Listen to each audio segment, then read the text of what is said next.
Sindh high court کے قریب محکمہ اطلاعات سندھ کے بیرکس میں آتش زدگی کے نتیجے میں قیمتی ریکارڈ جل کر خاکستر ہو گیا ہے۔ فائر بریگیڈ کی 3 گاڑیوں کی مدد سے آگ پر قابو پایا گیا، تاہم خوش قسمتی سے کوئی جانی نقصان نہیں ہوا ہے۔ پولیس حکام کے مطابق آگ پر 90% تک قابو پایا جا چکا ہے۔ آگ پر مکمل قابو پائے جانے کے بعد انکوائری کی جائے گی، جس میں یہ جاننے کی کوشش کی جائے گی کہ آگ لگنے کی وجہ کیا تھی۔ اس موقع پر پولیس آفیسر کا کہنا تھا کہ ابھی تک کیونکہ آگ لگی ہوئی ہے اور ہمارا فائر بریگیڈ کا عملہ آگ بجھانے میں مصروف ہے، تقریباً 90% تک آگ بجھ چکی ہے، باقی 10% جو لکڑی کا سامان ہے جس کو آگ لگی ہوئی ہے۔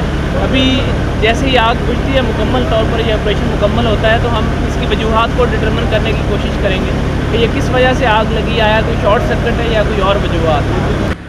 Lotus Lake Towers, a groundbreaking endeavor by Lotus Properties.